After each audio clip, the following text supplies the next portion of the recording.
नमस्कार साथियों, स्वागत है आप सभी का केसीसी एजुकेशन में। और मेरा नाम है कौशल कुमार। मैं आशा करता हूं आप सभी लोग अच्छे होंगे और स्वस्थ होंगे। तो ये चल रही है हमारी हिस्ट्री की सीरीज और अभी तक हम आपको कई पार्ट करवा चुके हैं हिस्ट्री के। अगर आपने वो नहीं किया है तो प्लीज आप वो करिए। हम आपको इंडियन हिस्ट्री में प्राचीन भारत का इतिहास कवर करवा रहे हैं और आज हम आपको महाजनपद और धार्मिक आंदोलन की शुरुआत करने जा रहे हैं। तो दोस्तों जल्दी से वीडियो को अपने दोस्तों को शेयर कर लीजिए और चैनल पर नए हैं तो चैनल को सब्सक्राइब करके चैनल के साथ जुड़ जाइए और यूपीएससी और पीसीएस की तैयारी की जर्नी में अपनी जो भी राह है उसको आसान बना लीजिए। तो चलिए स्टार्ट करते हैं आज का टॉपिक जो है आपका महाजनपद। जी हां दोस्तों, जो ये महाजनपद है इसको द्वितीय नगरीकरण भी कहा जाता है। आपको पता होगा, मैंने बताया था कि सबसे पहले जब सभ्यता का विकास हुआ तो हमारी नगरीय सभ्यता कहां पर आई? सिंधु घाटी सभ्यता जो पहली नगरीय सभ्यता थी। लेकिन उसके बाद वो सभ्यता जैसे ही उसका विनाश हुआ तो फिर हमारा वैदिक कालीन सभ्यता आई थी। लेकिन वैदिक कालीन सभ्यता एक ग्रामीण सभ्यता थी और उसके बाद आया हमारा महाजनपद का दौर। इसको द्वितीय नगरीकरण कहते हैं। क्यों कहते हैं? क्योंकि यहां पर विशाल नगरों का, बहुत बड़े बड़े नगरों का विकास हुआ था, इसलिए इसको द्वितीय नगरीकरण भी कहते हैं। और महाजनपद का अपने आप में मतलब क्या है? देखो, जनपद, जनता के जो पद हैं मतलब पैर हैं, यानी कि जनता जहां पर रहती है उसको कहते हैं जनपद। लेकिन जहां क्या है, महा लग जाए तो इसका मतलब है कि विशाल जनसंख्या समूह रहता होगा। और ऐसा कहां देखने को मिलता है? नगरों के अंदर देखने को मिलता है। तो विशाल नगरों का यहां पर विकास हो गया था। और उस समय पर, जैसे वर्तमान समय में भारत को 28 राज्यों में और आपका 8 केंद्र शासित प्रदेशों में डिवाइड कर रखा है ना, उस समय पर पूरे भारत को 16 महाजनपदों में डिवाइड कर रखा था। तो आइए उसकी जानकारी लेते हैं। यहां से कई प्रकार के क्वेश्चन जोड़ी बनाने में भी पूछे जाते हैं और कभी कभी सीधा इनकी राजधानी और वर्तमान क्षेत्र वनडे एग्जाम में डायरेक्ट भी पूछे जाते हैं। तो चलिए आपको महाजनपद बताएंगे, महाजनपद की राजधानी क्या थी और वर्तमान समय में ये क्षेत्र आखिर है कहां पर, वो भी समझाएंगे। तो चलिए स्टार्ट करते हैं। सबसे पहला जनपद हमारा क्या है? अंग। अंग की राजधानी है आपका चंपा। और ये चंपा वाला क्षेत्र कहां पर है? बिहार के भागलपुर और मुंगेर जो क्षेत्र है वर्तमान समय में वहां पर पड़ता है। दूसरा महाजनपद है आपका क्या? वत्स, जिसकी राजधानी कौशाम्बी है। ये इलाहाबाद का क्षेत्र है। अवंती, इसकी राजधानी उज्जैन। मालवा और मध्य प्रदेश के क्षेत्र का जो भाग है वो इसके अंतर्गत शामिल किया जाता है। और फिर है आपका क्या? पांचाल, जिसकी राजधानी अहिच्छत्र, ये यूपी के रोहिल्ला खंड के अंदर प्राप्त है। ठीक है ना। आगे बात करते हैं चेदी। तो चेदी महाजनपद की राजधानी क्या है? सुक्तिमती। तो ध्यान रखिएगा, सुक्तिमती ये कहां पर? ये मध्य प्रदेश का क्षेत्र है, बुंदेलखंड वाला। तो चलिए आगे बात करते हैं काशी। काशी भी एक महाजनपद था और काशी की राजधानी क्या थी? वो सबको पता है, बनारस थी। और ये वाराणसी वाला हमारा क्षेत्र पड़ता है। ठीक है ना, इसको थोड़ा सा ध्यान रखिए। फिर आपका क्या है? गांधार। गांधार आपको पता है गांधार से कौन था? जी हां, शकुनी मामा। शकुनी मामा जो थे वो कहां से थे? गांधार से ही थे। ध्यान रखिएगा। इसीलिए उनकी जो बहन थी उनको गांधारी भी कहा जाता था। महाभारत में आपने देखा होगा ना गांधारी को, वो जो अपने पति के साथ क्या उन्होंने आंखों पर पट्टी बांध ली थी, दुनिया को ना देखने का प्रण ले लिया था कि जब आप नहीं देख सकते तो मैं भी क्या करूंगी देखकर। तो देखिए इस प्रकार की उच्च महिलाएं, मतलब महिलाओं का आप समझ रहे हो कितना बड़ा योगदान स्टार्टिंग से अभी भी वर्तमान समय में हमारा रहता है, कितना परित्याग वो करती हैं। चलिए खैर, फिर हमारा क्या है? गांधार की राजधानी क्या है? तक्षशिला। और ये अफगानिस्तान का क्षेत्र है वर्तमान समय में। फिर है आपका बज्जी, इसकी राजधानी वैशाली है, ये उत्तर बिहार में है। और फिर आपका कुरु, ये इसकी राजधानी हस्तिनापुर या फिर इंद्रप्रस्थ। आपको पता होगा इंद्रप्रस्थ दिल्ली का पुराना नाम भी है। ठीक है ना। तो ये दिल्ली और मेरठ का क्षेत्र था। सूरसेन, इसकी राजधानी मथुरा और ये यूपी के मथुरा के क्षेत्र में वर्तमान समय में है। कि मगध की राजधानी क्या है? राजगृह या फिर गिरिव्रज, जो कि बिहार के पटना के क्षेत्र में हमारा है। और कौशल की राजधानी क्या है आपका? श्रावती, जो कि उत्तर प्रदेश के अवध में है। कंबोज की राजधानी रायपुर, जो कि आपका जम्मू कश्मीर और आपका अफगानिस्तान के क्षेत्र में है। और मल्ल की राजधानी कुशीनगर, जो कि पूर्वी उत्तर प्रदेश के अंदर है। फिर है आपका अस्मक की राजधानी पोतना, जो कि गोदावरी घाटी का क्षेत्र आता है। और मत्स्य की राजधानी विराट नगरी, जो कि आपका जयपुर और अलवर के क्षेत्र में आता है। तो आई होप आपको याद रखना है ये कितने हमारे 16 महाजनपद देख लीजिए। अंग, वत्स्य, अवंती, पांचाल, चेदी, काशी, गांधार, बज्जी, कुरु, सूरसेन, मगध, कौशल, कंबोज, मल्ल, अस्मक और आपका मत्स्य। ये इसकी राजधानी में देखिए जरा पास चंपा, कौशांबी, उज्जैन, अहिच्छत्र, सुक्तिमती, बनारस, तक्षशिला, वैशाली, हस्तिनापुर और आपका इंद्रप्रस्थ, मथुरा, राजगृह, गिरिब्रज, श्रावती, रायपुर, कुशीनगर, पोतना और आपका विराट नगरी। और ये वर्तमान समय जो क्षेत्र में पाए जाते हैं वो भी हमने आपको बता रखे हैं। तो चलिए एक चीज और आपको दिखा देते हैं कि सबसे विशाल महाजनपद कौन सा था। सबसे जो शक्तिशाली महाजनपद था वो था आपका मगध महाजनपद। तो देख लीजिए आप, ये बिहार के क्षेत्र में पटना वाले और गया वाले क्षेत्र में ये पूरा का पूरा साम्राज्य फैला हुआ था, जो विशाल साम्राज्य था। अगर आप लोगों को इसकी ट्रिक भी देखनी है तो आप ट्रिक भी देख सकते हो। क्या कि अब अपाचे का गांव कुसुम को कम आम देगा, यानी कि अब अपाचे का गांव कुसुम को कम आम देगा।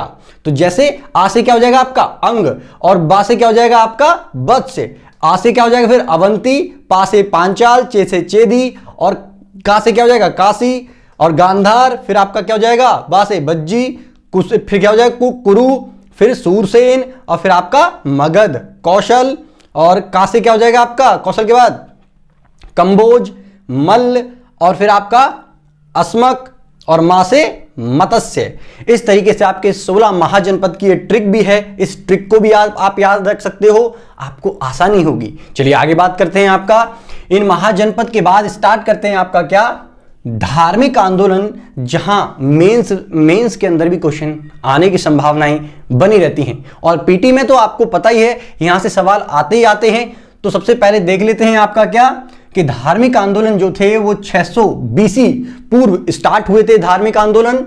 और ये ब्राह्मणवाद के, मैंने बताया था कि उस समय पर ब्राह्मणों का बहुत बोलबाला था, समाज के जितने भी नियम कायदे कानून थे इन लोगों की एक तरीके से जागीर ही मान लीजिए आप। मतलब ये शब्द मेरे नहीं है, इतिहास ऐसा वर्णन कर रहा है कि आप ये सोचें कि मैं अपनी तरफ से कुछ कह रहा हूं, मैं नहीं कह रहा हूं, बट ऐसे करके ब्राह्मणवाद मौजूद था, ठीक है ना। तो इसके विरुद्ध में क्या हुए आंदोलन, धार्मिक आंदोलन होने प्रारंभ हुए, क्योंकि जो छुआछूत का इसका भेदभाव था ना, मतलब कि ऊंच नीच का, ये सब ब्राह्मण लोगों ने ही फैलाया था, उनकी देन थी। तो इसलिए उनके विरुद्ध में नए संप्रदायों का जन्म हो रहा था, धार्मिक आंदोलन हो रहे थे। और धार्मिक आंदोलन का एक बड़ा कारण यही मानते हैं कि लगातार कृषि अर्थव्यवस्था का विस्तार हो रहा था, तो इसलिए भी धार्मिक आंदोलन हुए। उस समय पर हमारे लगभग 36 संप्रदाय, जो हमारे 36 संप्रदाय हैं, उनका विकास हुआ या उनका उद्भव होने को या देखने को हमको मिलता है, ठीक है। जिसमें से हम प्रमुख संप्रदाय पढ़ेंगे जो हमारे काम के हैं, जिसमें हम आपको जैन संप्रदाय है या जैन धर्म है, बौद्ध धर्म, शैव धर्म, वैष्णव धर्म, इस्लाम धर्म और ईसाई धर्म, इनको हम आपको प्रॉपरली तो नहीं पढ़ाएंगे, लेकिन जितना आपके एग्जाम में काम का है वो सारी जानकारी आपको देने वाले हैं, ठीक है। तो चलिए बात करते हैं सबसे पहले जैन धर्म की। जी हाँ, जैन धर्म का प्रारंभन किया जा रहा है, तो आपको ये देखना है। सबसे पहले तो ये जैन धर्म के संस्थापक कौन थे? ऋषभ देव। ध्यान रखिएगा, ये पहले तीर्थकर या पहले तीर्थयात्री थे जो जैन धर्म के संस्थापक माने जाते हैं। इन्होंने ही जैन धर्म की प्रारंभन किया या स्टार्टिंग करी, ठीक है ना। आगे देखें तो फिर आपके 23वें तीर्थकर, ध्यान रखिएगा 1 2 3 4 के बाद फिर हमारे कितने 23वें तीर्थकर। ये विशेष महत्व था क्योंकि इन्होंने कुछ विशेष योगदान दिया था। तो बताते हैं कि जो 23वें तीर्थकर थे ये काशी के इक्ष्वाक वंश के राजा, जिनका नाम क्या था? अश्वसेन, उनके पुत्र थे जिनका नाम क्या था? पार्श्वनाथ। 23वें जैनियों के तीर्थकर या तीर्थयात्री का नाम क्या? पार्श्वनाथ जी। ध्यान रखिएगा, इन्होंने कुछ प्रमुख शिक्षाएं दी। कौन कौन सी? कि हमको हिंसा नहीं करनी चाहिए, सदा सच बोलना चाहिए और चोरी नहीं करनी चाहिए, धन को संचय नहीं करना चाहिए, यानी कि आप जो धन को संचय इकट्ठा करने में लगे रहते हैं ना, वो काम की चीज नहीं, पार्श्वनाथ जी ने ऐसा बताया। और आपका 5वां कि हमको ब्रह्मचर्य का पालन करना चाहिए, यानी कि एक उम्र तक, एक सीमा तक नियम कायदे कानून अनुशासन के अंदर रहना चाहिए, ब्रह्म का ज्ञान और शिक्षाएं प्राप्त करनी चाहिए, स्त्री से दूर रहना चाहिए, ऐसी इन्होंने शिक्षाएं दी थी। आगे जो सबसे प्रमुख जो इनमें तीर्थकर रहे वो थे 24वें तीर्थकर। इनका नाम क्या था? इनको 24वें तीर्थकर और अंतिम तीर्थकर भी माना जाता है। इनका नाम था महावीर स्वामी। ध्यान रखिएगा, महावीर स्वामी।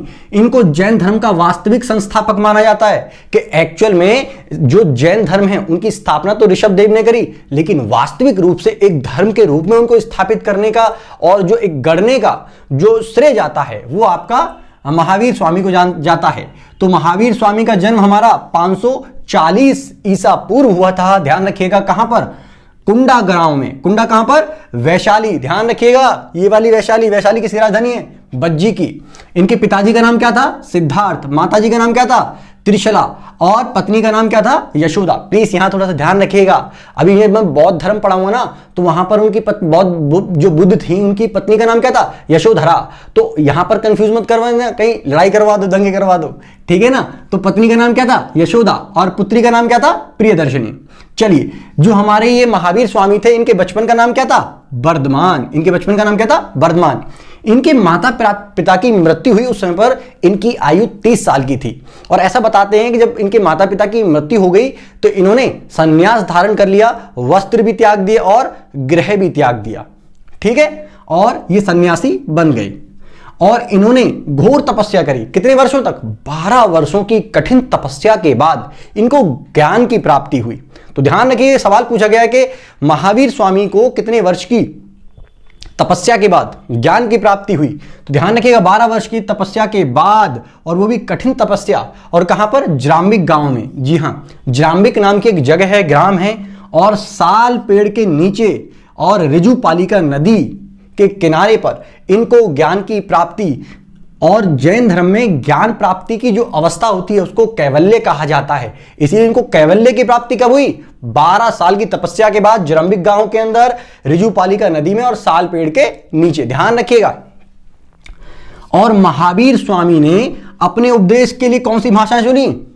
अर्धमगधी या फिर प्राकृत भाषा। उस समय पर ये जनसाधारण की भाषा थी, इसलिए इन्होंने अपने उपदेश देने के लिए इस भाषा का चयन किया, प्राकृत भाषा का। तो आई होप आपको इतना समझ में आया होगा। अभी जैन धर्म खत्म नहीं हुआ है, जैन धर्म का प्रारंभ करेंगे नेक्स्ट वीडियो में और भी उसकी विशेषताओं के साथ। तो चलिए मिलते हैं आपको, तब तक आप लोग चैनल को सब्सक्राइब कर लीजिए, अपने दोस्तों को शेयर कर लीजिए, और वीडियो अच्छी लग रही है, कंटेंट अच्छा लग रहा है और समझ में आ रहा है तो वीडियो को लाइक जरूर करा करें। और कोई कमी है, कुछ और जानना है, या कोई और टॉपिक स्टार्ट करवाना है आपको, कोई न्यू सब्जेक्ट चलाना है, तो प्लीज यार कमेंट बॉक्स के अंदर कमेंट जरूर करें। चलिए मिलते हैं आपको नेक्स्ट वीडियो में, तब तक के लिए थैंक यू। जय हिंद, जय भारत।